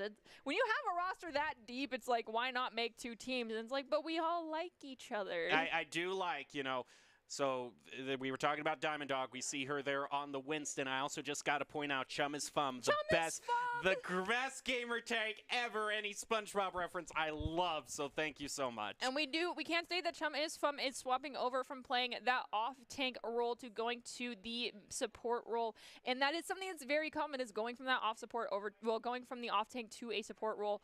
The way that those two roles tend to work out means that the play styles and what you need to be tracking and your positioning can play into one another, and it helps you stay alive a little bit more, being familiar of where tanks want to be diving if they're playing a dive tank and you are now on a support. So Chum is Fun, good luck. Let's hope you don't get your lights turned off quite too quickly because they are running the Winston Genji dive. Well, talking about the supports for the Everest, they've really impressed the coaches. The increased difficulty of support in Overwatch 2, the coaches are happy with how much skill the players have been showing. Riptides now need to take back this point. Everett's have already gotten a little bit of a lead, past 20%. And we've got Diamond Dog looking to try and find an engage here. One thing that's still important that rings true here on Overwatch, especially for this point, is you need to be scouting, being on high ground and figuring out where the fight is looking to start, where the Riptides are looking to engage from. They picked up 2, and that is because the response was coming from the Everest instead of them forcing the Riptides to be the responders. And with that, the point is going to flip. You need to be looking through that window. You need to be going to high ground, being a little bit cheeky after you win the fight. Push forward. Figure out where the other team is going to be looking to set up to take the fight. Don't let them get set up and having to respond to that, which is exactly what we saw happen with Diamond Dog engaging a bit too late there. So here go the Everest, still trying to maintain position on this point. Diamond Dog's pushing. She's pushing so much damage there onto the Riptides with the help of that Lucio already getting rid of Mangro and Fulcrum. Now Toasty falling. Jair is trying to make something happen, but Diamond Dog is going to say nope to that one and drive them back to spawn yet again. It's going to take out the Reaper too for a bit of a stagger. Joe, it would have been better Say just it to ain't stay. so, Joe. Oh gosh, it would have been better just to stay on and just tank that right click coming from the Winston there rather than trying to get away. However, at this early of a stage, that stagger is not that big of a deal. Later on, it does become a big deal. Let's see if the Everest can maintain this one, because so far we've seen one fight go one way and then the other fight immediately flip it. Ults pretty gosh darn equal if the Riptides take their time entering this fight. Look at this flank here. No doubt going to be used with this visor as well. There it goes. They're not going to know where he's coming from. It's just a damage cascade. And so I'm going to be completely honest. Judge, by being out there on that flank, it's a bold move. A, works out in your favor. B, because you waited to engage until all the attention was on your team so they couldn't really flip and look at you. That is what I'm talking about, is gaining that information prior to the fight starting. So yeah, they let them engage this time because they already were, in essence, being proactive because they were anticipating where this engage was going to happen, and their response was already planned. So really, they weren't the ones responding. They were trapping them. Now just one more fight and one last hope here for the Riptides. Going to be using everything that they have there. They have all 5 ultimates. They're going to use 3 of them. And that Genji Blade is going to eliminate Chum. Fulcrum also taking out Judge. That's just basically everyone from the Everest taking out, but that's fine. They can give up the point. They're in one-fight territory. And looking at the ultimates, it looks like we've got Toasty with that beat. Joe has that Reaper ultimate online. Panda Squad, love the name, is going to have their ult online. Chumisfum has the nano for that Genji for Panda as well. The counter to that is going to be Toasty Rapids with that beat. So if that beat is done in the right spot, they use those Coyote frames to make sure they can spread it across to everybody. Sustain can happen. We'll have to wait and see as to when that ult is popped versus when the response ult from the Lucio is popped. Well, this is a great hold here by the Riptides, already getting to 70. And Everest! Oh, Panda! The Genji Blade! That, I think, came down to the dashing out of your Ana's LOS. You really got to turn around and take a look at where your Ana is at if you're going to engage with the dash. And don't dash forward. Dash up first. Oh, and here we go. One last fight here for the Riptides. This could be an It's all gonna. It's down to one fight. This is the one to decide it. And here we go. A lot of damage being traded back and forth. Panda. Oh, Fulcrum is going to just push so much damage onto Panda. And the sound barrier from the Riptides helping to keep them alive, followed up by the Primal Rage. It's just a landslide against the Everest right now. Diamond Dog, she's going to try to make something happen, push them all off the point. How long can you survive, though? The answer is not quite. I mean, Riptides had it in the bag, especially after Toasty Rapids, you know, didn't have to be prepared to use the beat defensively. They could just use it to sustain throughout that last fight. We do have Triplet coming in close to their beat, but unfortunately they will not make it in time to get a touch on that point. And that's going to be round 1 taken for the Riptides. So now they just need to win one more here. We'll see a bit of a replay that we've got going on here. Oh, yeah, this was. This is perfect. All of the abilities to move have been exhausted by the Riptides, so there was nothing they could do. You might not have won this round, but you've won my heart with it. Yes, absolutely. I mean, pulling off a flank on any DPS, in my opinion, if you do it right and you do it well, you get the gold star in my book. Yep. 3, 2, 1. Round 2. All right, here we go. Well, they're going to use a teleport to help them get to the point a bit sooner, the Everest. Panda Squad is going to swap back over to that Genji. You've got near identical comps rolling out this time. Actually, yes, it is a perfect near. Now going to come down to who does it better. Both teams down 1 DPS. We see JR take down Judge, and then Panda take down JR. Triplet's going to go down to Joe. Panda's going to go down to Mango. Gonna be interesting to see how this plays out. I think he who has more supports ends up winning this one out, though. Toasty just taking out Diamond Dog there. Riptide's now the first ones to take the point here. So this is a great start from them. They won the last one, but the Everest having built up a 99% charge on their own point. So I'd say it's looking good for the Riptides if they're able to keep the point this soon. Lots of close 99-99s on control is not uncommon, especially when the teams are pretty even matched in Overwatch 2 more than Overwatch 1, because the lack of that second tank, for some reason, turns down the volume on steamroll ability quite a bit. So it's easier to go from to maintain and actually bring back a fight than it used to be. Somehow. I don't know how that math worked out, but the game designers managed to make that work. There goes Fulcrum using the Primal Rage right now. Diamond Dog, she's just going to use her Primal Rage as well. Joe's going to be able to eliminate Judge, putting the Riptides in a small advantage, quickly making it a bigger advantage with the double. Now they're going to go past the halfway point, 50% charge. Diamond Dog looking to get out, will make it out alive. They do not have their ult online. Their team, as far as ults go, we've got Mango ready with that Coalescence. Joe coming with that attack visor. I really want to see... Oh, sorry. The Riptides have those ults. As far as Team Everest, they have Lucio beat. Judge will have ult. Panda's going to have ult. And Chumisfum is going to be very close. I really want to see them try and take the high ground as opposed to trying to take this fight right on point. and using a lot of the abilities to get up to that high ground can be a bad thing because the enemy team just has to drop, and then what do you do? So perhaps taking a longer rotation, going around the right side, using the lift to get up there would have been more advantageous if they don't win out this fight. Well, the Riptides past 90%. They're just in one fight territory now. Are you going to have the advantage of the stay, and this Morris going to do so much damage with that orb eliminating triplet. Diamond Dog next to be eliminated. Technical Visor also brought out by Joe. I don't know if anyone's even going to be able to make it to the point. Nope. And the Riptides winning in quick fashion get the first point. All right, and we still have to do one more map of Oasis. No, never mind. That is King of the Hill, aka Control, taken care of. My only advice going forward for the side of the Everest is understand how much of your resources you are exhausting when you're going for dives like that. Because if you look at it as everyone in your team expels 1/3 of their kit, one of their 3 abilities to get up to that high ground, you are now down 33% of everything that your team can do. Instead, take the longer rotation, go up onto the lift so you don't have to use any of your abilities to get on the high ground, and then when the enemy team on defense now drops down, you can use your ability to engage on them from the high ground. Or you can just drop onto them and not have to use any of them, and you can just use those abilities to chase them around the point. Well, let's get into the second match of this best of 3. It's going to go to hybrid again. We're going to find out if we see... Oh, okay, we're back to Midtown, which, yeah, I prefer this over King's Row, so... Yeah, I like the new map over looking at 5, Springs Row. 4, We've got Panda doing the bull 2, move, and I love that 1. skin. I absolutely love that skin. incoming. Defend objective. Oh, it didn't quite work. That's typically how it is. You whiff your first, like, 3 shots on Widowmaker. We'll see if they can get it going later on. Merci.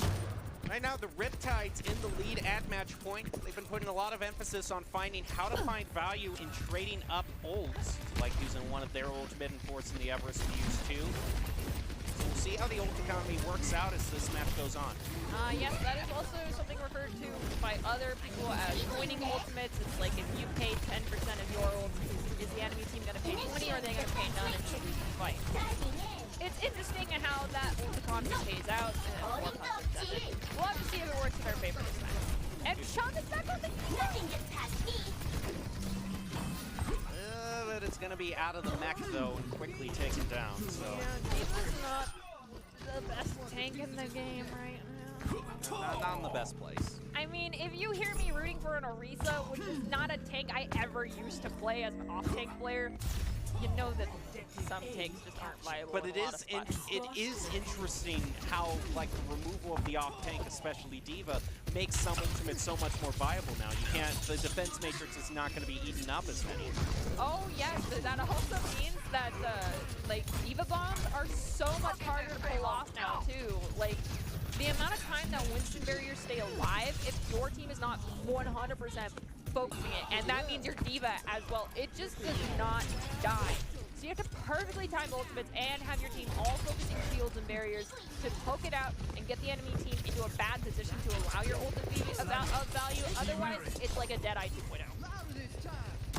Joe gets hit with the Discord board, but still manages to heal back up. He's going to have that Genji blade available. Infrared sights used by Panda Squad. There goes that D.Va bomb, that Chum is bum. They've just built that up, and Diamond Dog with the railgun already is able to take out Fulcrum. Ooh, is just trying to go for the snipes and is stopped by Diamond Dog. She's swapped over to the DPS and shows off. Yep. I need a healing. So the interesting thing here, though, is that we've got double hit scan, long-range DPS, as well as supports, and D.Va is a dive-in, dive-out type of hero here. So the question is, if D.Va engages, Ana uses that anti. If the side of the Riptides realizes that this is how this comp works, they swap dive, they wait for that engagement of D.Va, and they counter dive, and the entire backline for Chum's team is going to go goodbye. There goes Transcendence trying to stop the Riptide's push and trying to negate that Genji blade.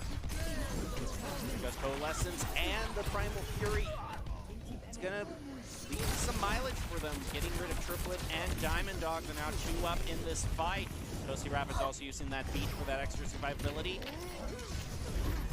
And that's basically exactly what I said right before the fight started, is what they needed to do, was wait for the D.Va engage and then just engage on everyone else, because there was nothing else that they could do to survive there, honestly. I mean, the Riptides did a great job, but unfortunately, didn't play up the fight fast enough. Ooh, gotta get out of the way there. And still manages to get Joe. Joe, I have questions for I you. do have questions. That was such a long wind-up on that I expected everyone to just take cover. But I suppose we've seen weirder things. We've seen more strange things. Now we're actually into Grand Central right now. You're falling apart. Okay, so this is where a couple of things start to get a little bit difficult. There are a couple of hybrid maps that have been created where this last checkpoint is just so unbelievably difficult to get, just because the distance to the spawn plus the way the map works out becomes very disadvantageous to a team that sets up fights poorly on the offensive position here. This ends Oh! How accurate are you going to be? Oh, here there gets one onto Panda. And that's going to be it. Actually, that was Joe deflecting that rail shot onto Panda. That is unfortunate, and that is when I'm pretty sure Panda was like, who cares about teamwork there? It's everyone for himself. Diamond, you can't be shooting a deflecting Genji with your rail gun. The Riptides. Well, they're going to have to get past that Transcendence before they take the final point. Panda's using the extra help. They'll take out Fulcrum, and Joe as well is going to fall here. Mango still maintaining on point. I don't think they're going to take out Triplet, though. And now if we look at the ultimate economy, almost equal if the Everest make this next fight take a while before it starts to happen, but everything is really heavily in favor of the Riptides. That payload is close, and we are at roughly 3.5 fight territory if they make it quickly. I believe this would be what you often say, he who ults first in case of the Riptides. Oh, because yes. if they can take the Everest out before their ults are online, they're sitting pretty. Unless you're a Lucio player. The Lucio that ults second has a 30% higher chance of winning. That's not my statistics, it's from another coach on Twitter. Oh, and they definitely use all of those ultimates. Look at that, everything! My nuggets. There's my only nuggets. one That's left. a Chum is lot of Bum quickly getting taken out of their mech. And now Toasty Rapids has to be online for anything that can be thrown at them, which is Panda Squad's Reaper ult. It don't matter though, their team is going to be walking this down. They popped it a little bit too early, but I think their team is fine. Ooh, but Diamond Dog, she might have something to say about that with that railgun and Chum is Bum. Joe answers that back with Triplet, but look at this rally back from the Everest. Okay, now the question is, can they do that for another 2.5 fights? It was still a bit of distance that was gotten for the Everest off of that last fight. a taste of poison. And now we've got Smillusion coming up with their Railgun ultimate. And then other than that, that's going to be the only one. And so long as they don't, as long as Smillusion doesn't somehow magically get their own BNG to deflect their shot, they'll be fine. They do find Diamond Dog, so there goes the other Sojourn. Panda goes down as well. So Smillusion getting a lot of value with Puff and Fulcrum and their Lucio Toasty Rapids. But Triplet will go down. There goes Turbo. Joe picking up a double there. Really good start here. Shummy's Fum is going to get taken out of their mech and eliminated. Panda Squad's up next. Joe just going for it. You don't care anymore. It's hit the gas. Find them. Oh, the face. The face jukes you out, but you still found them. Nicely done. That's going to do it. Riptides are able to claim the final point. 42 seconds on the clock. That is one fight territory. That can actually get you so much distance on a payload point. But not on a hybrid point, since we've already seen how many fights it takes to lock down the lockdown objective 1 on these maps. Going to be, if we go into overtime, Riptides have to play a perfect first engage in order to basically win that first point.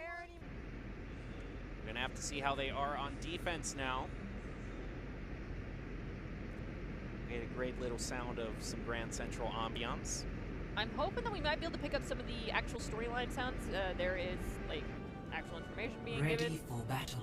inside this terminal, but I'm pretty sure someone's gonna hit that button. We're gonna head over to the point one here. Bastion. Oh, no. Okay, thank you. Bastion is gross, but I feel like he's easily countered. Attackers incoming. That's in fair. 30 That's fair. seconds. Well, here go. Excuse me. Well, here go the Riptides, ready for their defense. Look back, they're still. Oh, sorry. I thought I heard an announcement there. Yeah, that was you were actually one of the announcements. You were talking so much about the lore drops. my ears were a little bit more open than normal. But here we go. Ready for the defense. Will 5, Riptides be able 4, to win it? 3, 2, 1. Gonna find out right now. Here go the Everest with their offensive push. They have to hold out for 4.5 fights if they're going to completely sustain point one. I do foresee this going at least to the second checkpoint, though. I feel like with the skill level of the esports tower teams and how equally matched these two are, the odds of this point not getting unlocked for Team Everest is very, very slim. They make their way toward the point. There's now basically everyone on the point. A trade back and forth. So now it's 4v4. Chum on the Doomy Doom. I like the pick. Let's see how you use that kit change, though. Is surviving on the point so far. They're not getting a lot of damage poked onto them, which is very interesting. I totally understand that might be the strategy for the other team is ignore the Doomfish, just dodge it. And like, if we don't do damage to him, he doesn't get a super punch, and we're golden. But that is where you gotta get a little concerned. Thankfully, everyone, and including Smellusion and Toasty Rabbit, turned on to Chumm's Fun, because if that Doomfish had full charge punch right there, he was just gonna turn and look at one of those supports and throw them into a wall, and they would be back at the spawn in 2.5 seconds. Well, they've already managed to burn off 1 minute from the Everest time here. Well, unlike that Moira just got away barely. All right, I mean, managed to heal up the Genji, I believe. There goes the railgun out. Smell, nothing quite yet to see from it. There goes the two coalescences in the train. Jum is just going to try to jump out of the train, go onto the back line here. Ooh, just fades away from that punch. They were fighting back on the point, but thankfully for the Riptides, they're going to have the Primal Rage and the Sound Barrier, but that Genji Blade is pushing so much damage thanks to Diamond Dog. She also lands a shot onto Fulcrum. Joe also eliminated. It looks like your prediction of this going to the second stage is going to come true. Ooh, Toasty Rapids, yeah. Phases are a little harder to predict, but they're not the hardest thing to predict still in Overwatch. There you go, first point taken for the Everest. Gonna very quickly move on to the next stage. It's very important to see how the Riptides set up and to get ready for this first fight here. As I mentioned earlier when we saw this, before setting up a low ground, not the brightest idea, especially when you're going into a Doomfist. Take the high ground, please. A taste of poison. Jum is from waiting to jump in here, has the Meteor Strike available. There he goes. Now he's going to start trying to fully charge up that punch. Isn't able to land it, though. Now he's going to do the Meteor Strike to try to take out the supports, and they're running for cover, just waiting, and a well-timed fade for that Moira. Turbo's also able to eliminate Joe in the process. Thomas from trying to find a connection here on this Lucio. Does get it, but with a barely charged punch, not going to do a whole lot of damage. Kind of just wins him for a couple of seconds. Payload is contested, but it is not bolted just yet. Triple going to drop that beat. Let's see if that helps their team sustain. Well, it's not going to sustain through the Genji blade as Diamond Dog is already eliminated. Panda also taking a bit of damage down to about half. He's going to follow soon afterwards. Fulcrum's going to keep the pain rolling with this Primal Rage, push him all the way back to their spawn. Oh my goodness, Fulcrum, that is a very, very aggressive ultimate. Let's see if it still pays off for your team. Oh, Doomfist, you're going bold, my friend. Still managing to stay alive, though, and Smell is able to actually get the hit onto Panda. Here's an illusion, pop that ultimate. Let's see if they survive or if they get one of their own teammates destroyed. Because we are perfectly mirrored between Genjis right now. Coalescence is both getting popped. And it does look like Mango is going to put some damage on his Nuke Fist, but it's not going to do anything. Their own monkey, though, needs a lot of assistance right now. Joe making a great play there, already getting a double. Keeping them for another fight. And Joe's been another really impressive player in the past few weeks. Great coordination with his team and helping his team focus to win the next fight. Well, let's see if Joe can continue to do that to allow the Riptides to walk away with a victory here. We are at 2-fight territory right now. The Everest are looking to get 2.2. They really are hungry for it because they want to take us to a map 3, and I, of course, want us to see a map 3 as well. Chubbistom has ult online, Panda Squad has the ult. Will they pop them? Will they need them? Fulcrum's going to go down to triplet, so right now Team Everest is already looking in a great position, and that Genji Blade's going to find one. Will it find another? It's going to struggle bus, but it'll find it. But that's still enough time for the Riptides to reset there. They're going to have the Primal Rage, Genji Blade probably, and the Sound Barrier. Whereas Railgun just went online for Everest as well. See how Diamond Dog, how she can do with it. It's going to get pushed back, though, really far. He's trying to land some shots, but unable to, and taking a lot of damage in the process. And we hear the Lucio beat to counter, and there goes the Genji Blade. Joe is hungry for them to support, but it does look like they're just kind of going to make some space. It happens. Now, very crucially for this last fight, the only thing the Everest are going to have is this Coalescence. That's something the Riptides are probably going to have as well, and they're just getting right in their face. I mean, when you're at last fight territory, push up. Take the space away from them. Why not? Smell also using that railgun. Chum is Fum now just has the Meteor Strike too. You're gonna have to be cognizant of that. You don't really have anything to counter it. Misery made manifest. One last chance here for the Everest. Can they do it, or will this end right now? Payload is contested. Coalescence online for Turbo. There it goes, as well as the Meteor Strike. Joe trading.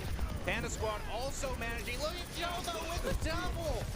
Turning this fight around. But Panda Squad is good Genji in his own right as well. But Fulcrum now, it's going back and forth, a seesaw between these two teams. And the squad gets a pick onto Fulcrum. What a scrappy fight.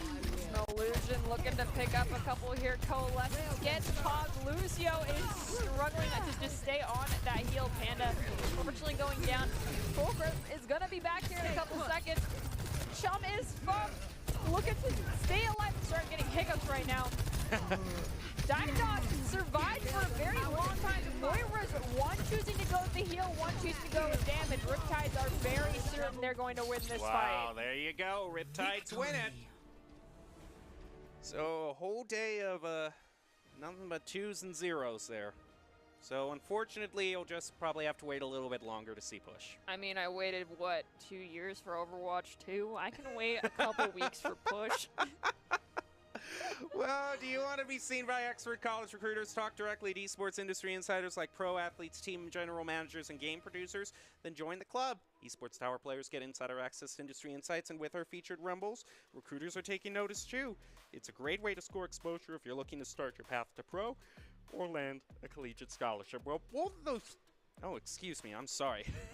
You were getting hiccups now. I'm starting to get them too, so thanks for spreading that, starting the train running. But anyway, now we go into the player of the game discussion, and there are so many great choices here. Mine's going to go to Barbecue. Yeah, Barbecue was really good too, but I could see them giving it to Joe as well. Like he had a lot of great choices, so we'll just have to see who production chooses. Struggled Like to maintain on that right point. now. It is in fact... I think it could be. I'm just versus a Cyclone. It might be really the Echo. Actually, I think it is the Echo. Yeah, it is Echo online. Echo line.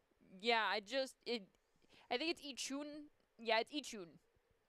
Ichun line. I am sorry, guys. Please send us a pronunciation guide. I'm already really bad at English as is, and most names are made up to begin with. Please send us a guide, please. I need it. I genuinely need it. I struggle. Well, the player of the game is brought to you by Idaho Central Credit Union, who believes a great player makes a team more successful, just like Idaho Central's helping members achieve financial success. Oh, it's Echo Online. I'm stupid. That player, Echo Online, is your ICCU player of the game. We can sometimes read. Every letter is capitalized. It makes it hard.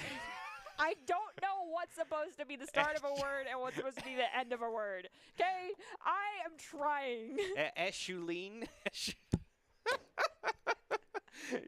You went full Ron Burgundy there. I liked it, as we see Eschuline here, as I believe it's pronounced. It's okay. Well, any final thoughts, though? My big takeaways are understand utility usages and stop letting Mercies get away with every res that they attempt. My goodness, you need to be punishing that. I see a Mercy straight up Guardian Angel to payload and still get the res off, and then they die. I get that you finally killed a Mercy, but if it's an Echo that got res, the Echo's going to get out anyway. So did you really do anything? No, it's a zero-sum thing, and you probably traded a lot of your util in order to do that. Please, please start calling out Mercies, start calling the Guardian Angel, and killing her when she's going for her res. It's really obvious, I promise you. They start looking shiny. Well, I can't top advice like that, so I'm just going to say congratulations to all of our teams on a very exciting Week 6 Overwatch Rumble. The Wolves and Tsunamis are set for exciting Group A finals next week. Our defending champs, the Everest, took a tumble and leave Group B wide open for next week. So make sure to come back next Tuesday at 6 p.m. Eastern Standard Time for the thrilling conclusion to our Week 6 Rumbles and see who is crowned champion in Group A and B. We'll now leave you with the top 5 plays of the game, brought to you by the Idaho Army National Guard, who invites you to take your impressive critical thinking skills into real time. More than 10 jobs offering a $20,000 bonus and your degree choice paid for. The Idaho Army National Guard is one of the best teams to join out there. Reach out to them on Twitch at iGuard Gaming. Thank you for watching and enjoy your top 5 plays.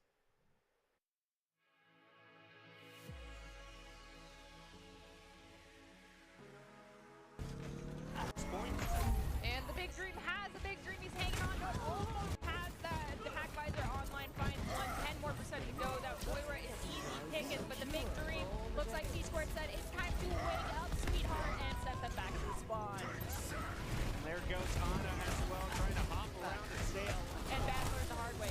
You don't want to do it on the Well, I just guess, simple mathematically going from 6v6 to 5v5, you're just not as likely to run into somebody when you're trying to flank. That is 100% true, but you got to keep in mind that if you're going to flank and you're alone, or you drag someone else with you, you are by default taking Primal Raid and be online for the Tsunami.